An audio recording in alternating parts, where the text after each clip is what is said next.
Hi, everyone, and welcome to the Between Tides podcast presented by Portage Learning. I'm Allison Agnew, and I'm joined today by my co host, Tim Colucci. Well, hey everyone. We're so excited that you can be with us today because we have a fantastic episode planned for you. If you've ever sneezed, wheezed, or felt ill after enjoying a meal, then this is the podcast for you. We are about to take a deep dive into an important subject of food allergies. And to help us explore this fascinating topic, we're joined today by a pair of experts from Portage Learning, Tammy Kephart and Jodi Weigand. Tammy is a registered dietitian in the biology department who counsels clients in the clinical and community settings. And Jodi is a professor in the biology department and a certified counselor in functional nutrition. Thank you, Tammy, and thank you, Jodi, for joining us today. We're so excited to hear from you, and I'm confident our audience is as well because the information you're about to share is vital to so many of us. So if you don't mind, how about we dig right in? So, Sure. Tammy, what exactly is a food allergy? Well, to put it simply, a food allergy is basically an immune response.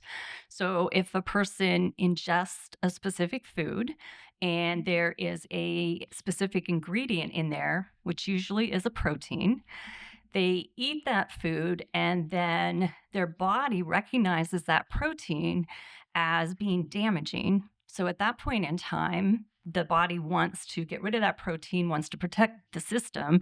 And so the immune response kicks in to try to get rid of whatever foreign particle is in the body and to keep the body healthy. And so if somebody ingests a specific food with that specific ingredient in it, and they have a reaction down the road, if they do the same thing, then you can pretty well assume that they have some type of a food allergy because it's been replicated. And there are 9 common food allergies. Want to name them? I would love to name them. Okay, let's see if we can get through all 9 of them. What do you think? Yeah. All right, let's do it. Okay, let's do it. So go ahead. I'm going to go with peanuts because that seems like a no-brainer. Okay, peanuts definitely. Yeah. Seafood? Shell? Shellfish. Okay. Gluten? Gluten is, but it's not a food. Think in terms of food. Milk? Milk. Okay. Mhm. Oh, boy. Oh boy. Allison took both of the ones I was going to say. Man, I feel like I should know this. There's a big one. Wheat. What came first? The chicken or the egg? Eggs. Eggs. Mm. Okay. Oh, okay. So milk, eggs, peanuts are 3 of the biggest. And then you mentioned shellfish. Regular fish also is high in terms of allergies. Tree nuts. That means cashews, walnuts, Mhm. along those lines.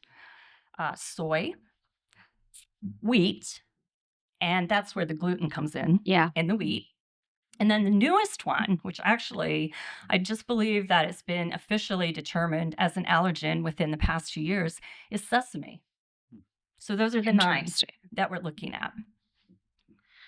So when we look at all of these things that can cause a real allergic reaction in someone, how does that occur in the body? Like what are the mechanics of the allergy and the body's response to that? Well, it's a fairly complex mechanic. I can kind of give you an overview. I don't know if Jodi, I'm putting her on the spot here, but with her degree, if she can kind of go into a little bit more depth. But basically, the immune system overreacts to that particular protein that's in the food. It senses that there's something harmful in there. And so the immune system attacks.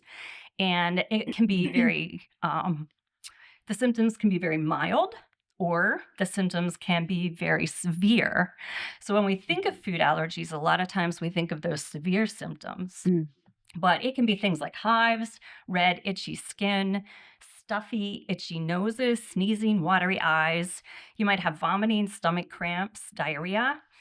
And then the severe manifestations would be things like your hoarseness, the throat tightness, a lump in the throat, difficulty breathing, wheezing, and even tingling, like in the hands, the feet, the lips, and the scalp. So it's really a cascading effect that occurs. Yeah, so lip tingling, huh? I'm Ye- asking for a friend. Uh-oh. Yeah, okay. Good to know. So here's something I've been wondering. Is there some type of general test that I can take to see if I have food allergies, or do I have to actually eat and become ill? No, you don't actually have to eat to become ill. There are different ways. We always think about eating the food, ingesting it as a way for us to discover that we have an allergy, but you can actually find out that you have an allergy through skin contact, through inhalation, which is fairly rare, and also through something called cross reactivity. So, for example, children who are in public settings like schools or daycare settings, a lot of times they have rules concerning peanuts and peanut butter. And the reason is you might have a child who maybe they've never ingested peanuts or they have and not had a reaction. However, if they're sitting at the table, they maybe touch the oil and they could start to have a reaction from the touch. You may have somebody who has never eaten seafood. They go on vacation. They're at the beach in a seafood restaurant, which is where I'd love to be right now, But they smell the seafood boil and they start to have a reaction. So that's inhalation. And then the last one, the cross reactivity, you can have a person who maybe they're allergic to a non-food item, something like what was it? Something like ragweed. Okay. This was from the Academy of Allergy, Asthma, and Immunology. So they gave the example and said, okay, the person's allergic to ragweed. There's a protein in that ragweed. Well, then the person develops an allergy to bananas because the same protein is in the bananas. So that's called cross reactivity. And then as far as testing goes, you can have an immunologist or an allergist who might suspect that the person has an allergy. You'll start with regular medical history. You'll do the physical exam. And then we'll ask the person, like, what have you been eating? Give us your diet patterns, the frequency of the foods that you've been eating, the reactions, the severity, the duration, that type of thing. From there, they can go into the diagnostic phase so that they will eliminate and then reintroduce the foods thought to be causing the food allergy. And finally, they can finish with an allergy skin test. So yes, to answer your question, you can develop an allergy, not know it because you haven't ingested the food, but have an allergic reaction. That's really good information on allergies. Jodi, can you explain to us the difference between a true food allergy and maybe an intolerance? Sure. A lot of people think they're allergic to things, but maybe they're really just intolerant to it, or their body has just a more mild, inconvenient reaction. Sure. So I think it's important to understand the different, or actually initially the function of the immune system. So our immune system is there to protect us from bacteria, parasites, things that it can identify that are not self. And when it is exposed, then it responds. And there are different layers of the immune system. So you can start with the initial response, or the immediate response is what they call the innate immune system. Those are the first responders to the scene of the crime, if you will. And if there's continual exposure, then your body will identify the need to create antibodies. And so it can flip over into more of what they call an adaptive. And that's where we start to get more of your allergy reactions. So I think it's interesting to note that 70% or more of the immune system is actually in the digestive system. It's in the gut. What?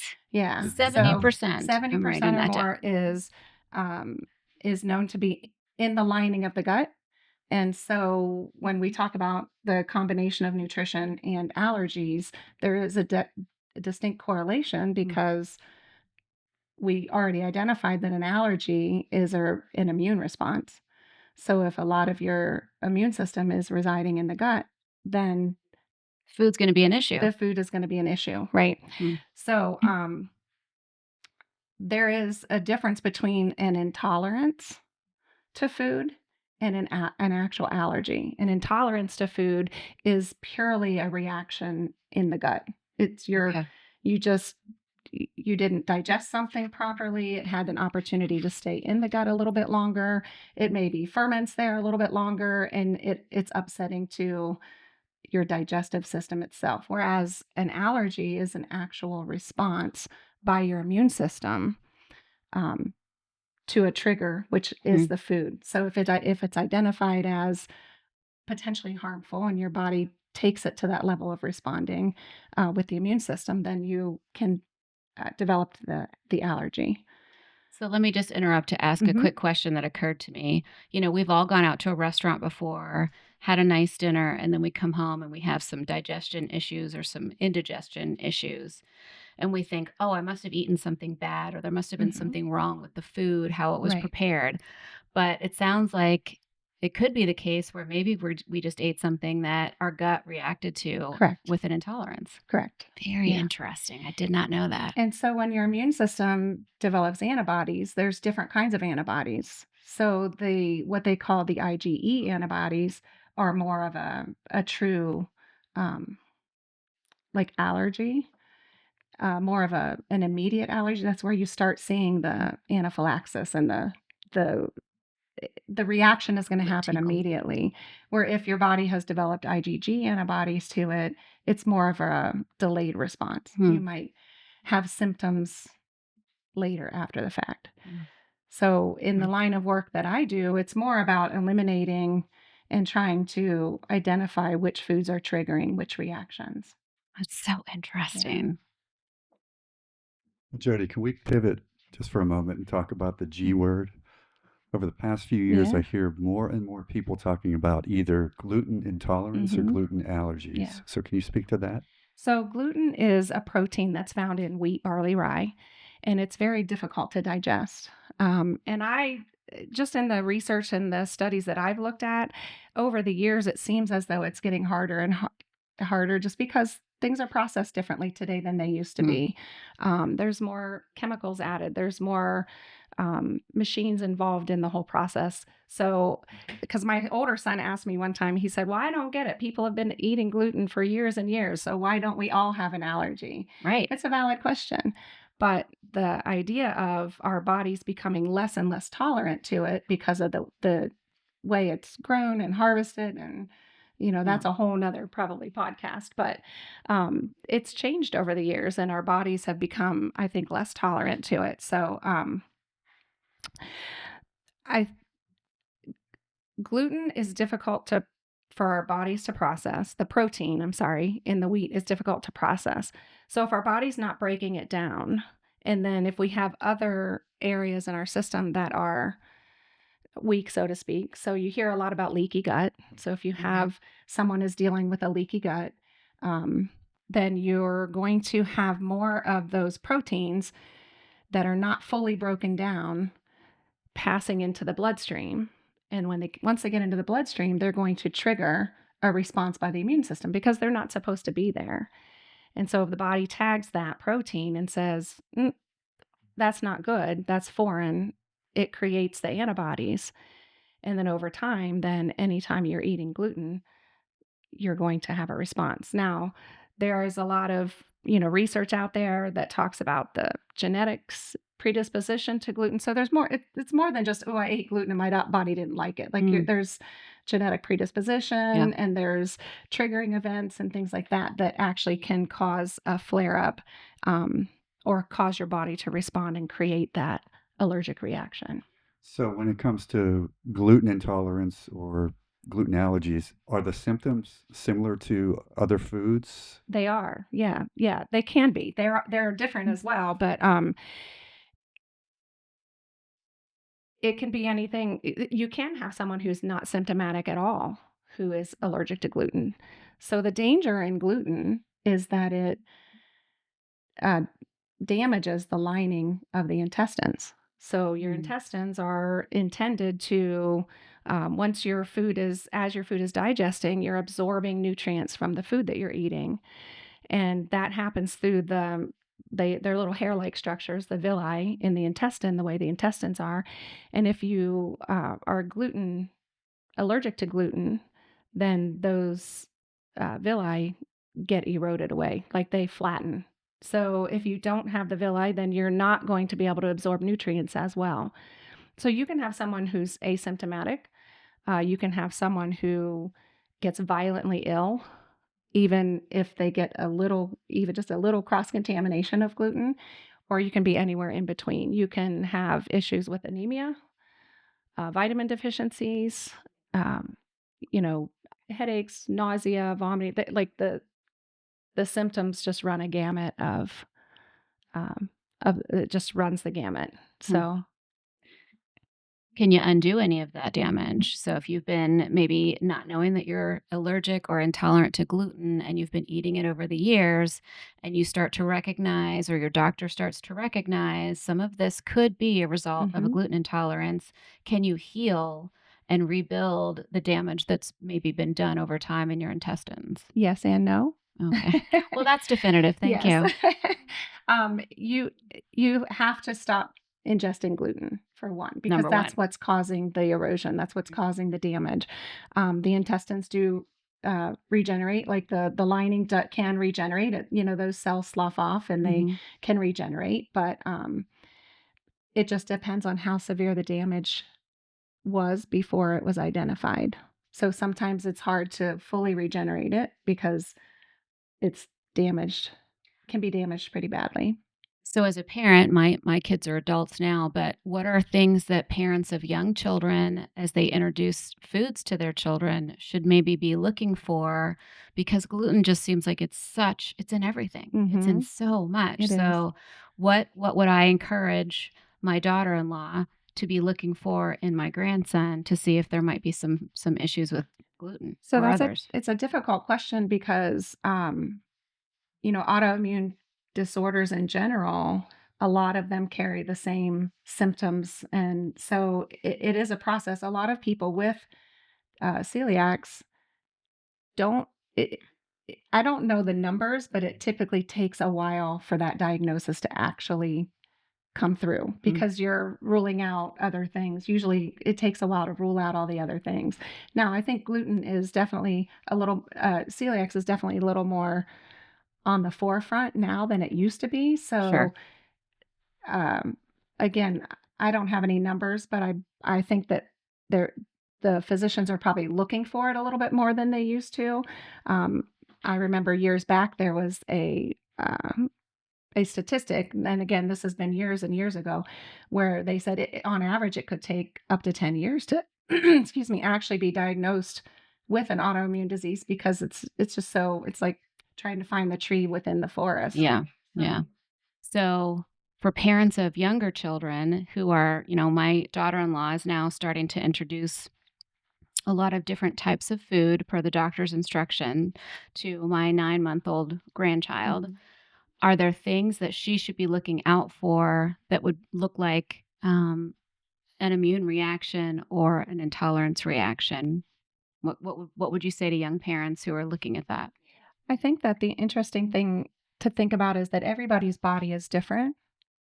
So it's really going to vary. You're going to look at how the child responds to food, and it can present in agitation, irritability, mood swings, headaches, aches and pains. The list goes on. So I think it is important just to have a good idea of what you are putting in their body and how they're reacting to it. And it's a dynamic process. You're constantly watching and taking note. And it's important also to pay attention to how things are coming out of the body. Yeah. If we want to, I don't know if we want to go there or not, but Sure. You can talk about poop. I'm okay. But if you think about it, we put it in, we take what we need out of it, and then we get rid of what we don't need. Sure. So is it going through too fast? Is it going through too slow? Is it is there nothing coming out? Is it all coming out? Like there's all those things you need to pay attention to understand once it enters the mouth, then what is the body doing? What's happening in there? Yeah. What's going on in there? Mhm. So I think it's really challenging and it takes time. And again, it's dynamic. So it's changing all the time. So you Yeah. have to pay attention. You have to pay attention to what they're feeling, what they're saying, how they're acting, Mhm. and try to respond from there. It's like putting a great big jigsaw puzzle together. And When you don't not have the box to knowing. look at. You don't have the box and you don't even know if you have all the pieces sometimes. Oh, So that's fun. Yeah. but Well- you it's a give and take. Yeah. You respond to how they respond. Mhm. And it's the same thing for us as adults. If I'm eating something and I know when I eat it that I'm not going to probably feel good afterwards, then maybe I should try to eliminate it to see if I feel better. Yeah. Yeah. Well, one of you mentioned, I can't remember which of you said this, something about it can run in families. So do you see that both with allergies and intolerance? Is it more common in families or not necessarily? The statistics that I looked at and the research said that there is a genetic predisposition, but what's difficult is they feel that lifestyle is actually more important than the genetics.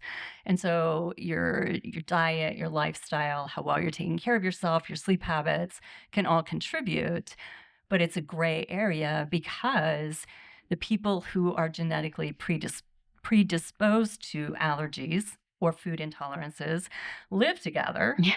So they actually have very similar habits as well and they're eating the same types of food. So what I found in my research was it's kind of a gray area. We do know there are genetics involved, but lifestyle probably has more of an impact. I don't know, Jodi, you have. That's exactly right. You're hearing more and more the term epigenetics. So, and they're finding, more and more that plays a huge role. So our cells all carry DNA, and the DNA within our cells has our genetic information in it. So that's what we call our genotype, right? And the phenotype that they talk about is everything outside of that, our environment and our lifestyle. So it's interesting to learn that those genes can get kind of turned on, turned off, just because you have a predisposition to a specific thing, such as celiacs, doesn't necessarily mean you're going to have it. A lot of what plays into that are the phenotypic things. So in the training that I've received, this was an interesting way to look at it. They talked about how the genes are what load the gun. The environment is what pulls the trigger. So you can have a gene, but that doesn't mean it has to be necessarily expressed. So is that where the research is kind of heading and is figuring out what pulls the trigger? There's a lot of research out there. There's a lot happening out there just talking about just the impact. It's not going to be one specific thing for all of us. It's going to be different for everybody because our bodies are unique when it comes to like our biology. Yeah. So, we are all individual beings with different makeup. And so the way our bodies interact with the environment is going to look different for each of us. Wow.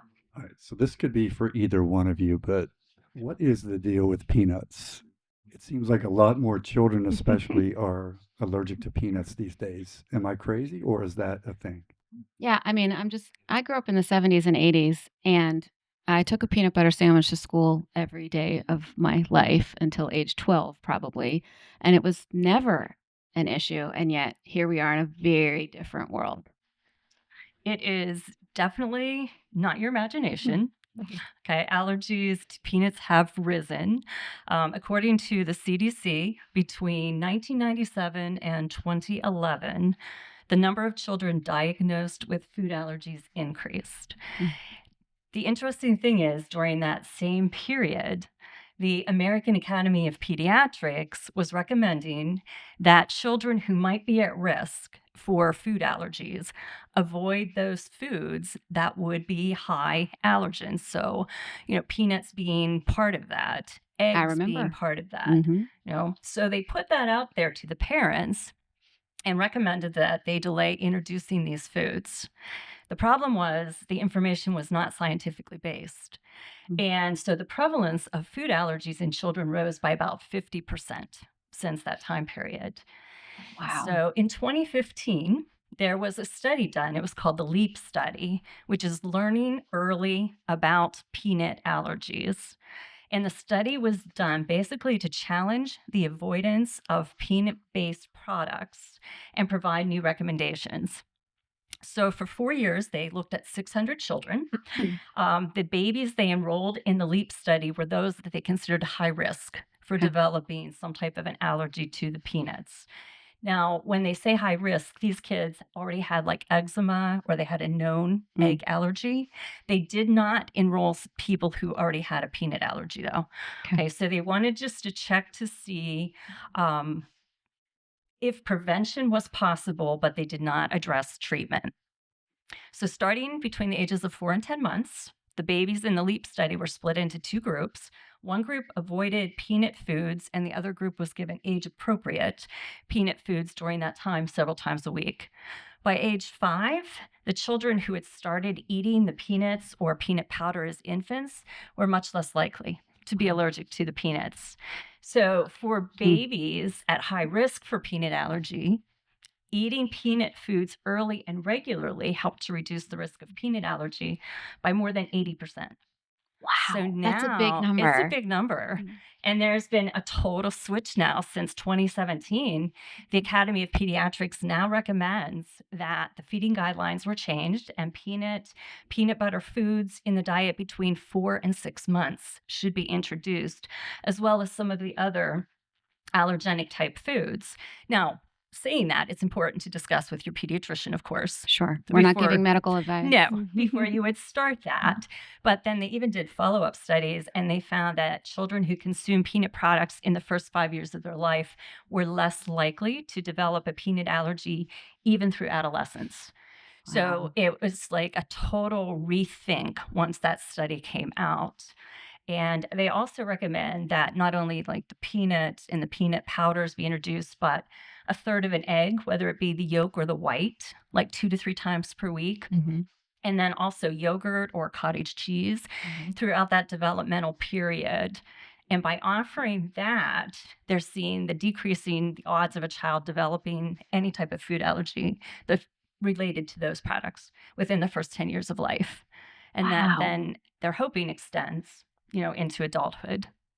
Which makes sense when you consider, I remember as a teenager going and getting allergy shots, and that was the thought was that you're teaching the histamine response to not overreact to whatever it is that they're giving you. All of those shots that was miserable on my arm and itchy.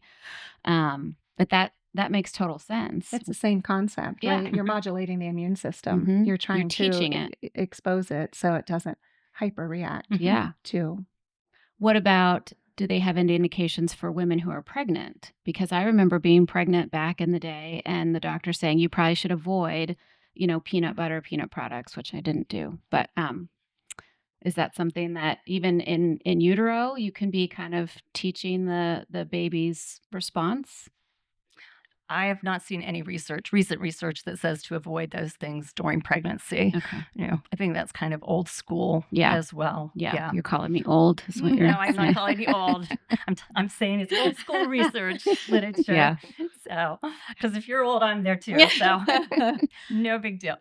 Well, can you outgrow any of these allergies or any of these food intolerances? When I was little, I had a milk intolerance, and I seem to have grown out of it. Is that possible? I think it's the same idea. You're just modulating the immune system. So whether you call it outgrowing or just increasing exposure and calming the immune response, I don't know what the title is, what you would call it. Yeah. But the opposite can also occur, because food allergies can occur anytime in life, or food sensitivities. So you may have somebody who's maybe in their 60s, 50s, 60s, and they start complaining and saying, I love milk. I used to Yeah. drink milk all the time, but now every time I drink it, I have cramping, I have diarrhea, I have Yeah. bloating. Why is that? Well, they've probably developed a milk intolerance, maybe not an allergy, but an Mm. intolerance. And those can be dealt with easier than what the allergies can be. Sure.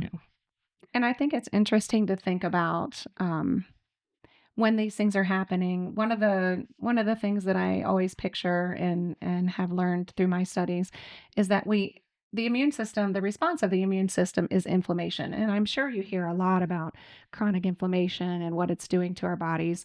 And part of that is because that again is hyping up the immune system, right? And our immune system response for inflammation is normal.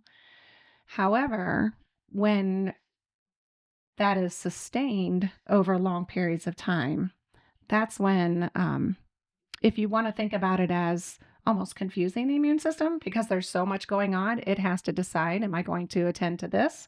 Am I going to attend to that? So you're almost bombarding the immune system with more than it can handle. So something has to be let go, right? Yeah. So we have what you might want to envision as a cup of inflammation. And that cup of inflammation is being filled with and is normal. And so things that fill that cup are, stressors, environmental toxins, food toxins, all the different environmental things we've talked about that contribute to allergies. Fill that cup, and everybody's cup is going to be a little bit different, right? So when my cup overflows might be different than when your cup overflows. And so it depends on what is coming in from those the epigenetic kind of factors that we talked about. When are they coming in? So you might have a response later in life because there's different things going on in your life at that point that may be contributing to more chronic inflammation at that point than what you had at a different point in your life. And so then your body, in order to deal with that, then flips into from that immediate reaction to that adaptive reaction where it starts to create antibodies. And then you start to get that memory in your system of a food or a food particle or an environmental particle. And then you may react more than you used to. Yeah. That, Wow. It's a lot. There's a lot here. yeah. I have like a billion questions. Yeah. I'm not going to ask all of them. So, is there something that we can do? Are there simple things? Maybe I don't have any, issues that I'm aware of, but are there simple things that I can do to continue to try and protect a healthy gut, to protect my system? You hear people talk about, well, eat local. You want farm to table where possible. You want to reduce the amount of preservatives or, shelf stable items. What would you both kind of say to that idea? I would say eat as close to nature as possible. Focus on eating the rainbow. Most of your plate should be fruits, vegetables. We as Americans eat way too much protein, and there are tons of products out there that promote protein. For most of us, we can get all the protein we need in a day, but most of us are lacking in the fruits and the vegetables and all the vitamins and the minerals and the antioxidants that are protective to our bodies. And then the less processed, the better. I love that idea of eating the rainbow. Mhm. That's a really good visual reminder. Well, can I piggyback on that? Because right now it's much easier to eat the rainbow when I can stop at the local stand as I'm driving down the road. But what do we do in January and February? Can you give us some tips for that? Sure. It's okay to eat frozen. Frozen fruits and vegetables are almost as healthy as the fresh are. Some cases actually better because they're picked at the right time, they're frozen at the Yeah. right time. As long as they're maintained between when the processing's done and it gets to your freezer, the frozen is fine to do. You also have choices when you're at the grocery store. We do have more fruits and vegetables that are imported. You want to look to see where they're imported from, and check the produce out. Does it look like it's fresh? Does it look like it's been sitting there for a period of time? But there's nothing wrong with the frozen. Canned is okay too. The problem with canned is it tends to be high in sodium a lot of times. But if canned is what you're going for, you can rinse that off. You can buy the low sodium. So don't roll out fruits and vegetables just because you can't get them fresh right now. You can rely on what's at the grocery store. And then also grow your own. You can do, it's really easy to do home containers. In the wintertime, do them in the house, maybe get some lighting that you could use to help with that, or grow your own during the summer, and then you can freeze it and have the bounty of summer all winter long. Yeah, I love that. So if we were going to take away, or our listeners were going to take away maybe 2 or 3 things from our conversation, what would you want them to really remember? Because people won't remember all of the things that we talk about, but they'll remember like a good, here's something to remember, here's something to take away. Okay, so I think the most important thing is to, one, not be overwhelmed with the idea that I can't eat anything, I can't do anything. Like, I think we can really get deep into fear. We can be terrified that when we talk about the way things were harvested and grown and produced years ago versus how they are now. I think that our bodies are built to heal and recover. I mean, that's just the way we are, right? Yeah. It's when we over burden them that we get into some trouble, right? So we have to make sure that we're managing that cup of inflammation, if you will. So we need to support our immune system. We need to support our bodies. We can do that through lots of various things that aren't going out and buying a lot of products and, supplements and other things, joining expensive, not the gym. I like the gym, but yeah. Gym's good. Like, buying into these, you need to come on board with my, like this clean eating product or this vitamin regimen or these meals that you can purchase and bring it home. I'm not saying there's anything wrong with that, but I don't think that anyone should be guilted into feeling like there's only one way to do this. And if I don't do it 100%, then like here's the diet I'm going to follow, and it's the best diet in the world. And then everybody else who's not following that is in trouble. Correct. So there are plenty of things we can do to help ourselves out, even if we can't always get the best produce or the best food. We can sleep well. Sleep is very, very important. So all these other epigenetic kind of things that play into our health, we need to focus on. Stress is a huge impact to our immune system. So managing stress, trying to find ways that you can have some downtime, be able to bring your body back down into more of a resting phase rather than always in that, fight and flight kind of mode. So resting, sleeping, eating well, moving, exercising. You don't have to go run a marathon, but just move your body. Good, because I'm not going to go run a marathon. Just move your body. Drink fluids, water, hydrating. It's really important to stay hydrated. All those things help support your immune system. And when you're supporting your immune system, then it can respond better to the assaults that it takes, whether it's environmental or food. And that doesn't give you 100% that you'll never have an allergy, because there are so many factors that play in, but they certainly are ways that you can support your immune system and help it be as strong as possible and fight. How about you, Tammy? Here's the question that I have, at the risk of generating fear. Is there one particular type of food? I know you always say, or I've heard you say before, there shouldn't be anything that you're really restricting, because then that becomes a big deal and you feel deprived, and then you can go overboard another way. But is there one type of food that you would say to somebody, really, you should limit this to a once in a while item and not, try to have this every day or regularly? Sure. Yeah, you just go back to basics and kind of piggybacking on what was previously talked about. When you're at the grocery store, standing in line to check out, ignore all those tabloids that are out there that have all the latest diet fads. Instead, you think, when I was working with the Head Start kids, I always used the red, yellow, green method. Green being your basic foods. Okay. As fresh as possible, as little processing as possible. You can have those every day. The red foods are the ones that you want once in a while. Lots of fat, lots of sugars, lots of additives to that. And the yellows are the okay foods that you don't have as much of, but you would limit those. Yeah. So basically, it all boils down to eat the basic 5 food groups, as natural as possible. And then it's okay to add a few other items to that. So it doesn't really answer your question about specific foods because there really isn't a specific food you need to stay away from. Yeah. I know that birthday cake, particularly chocolate cake with peanut butter icing, is not the healthiest choice. But you know what?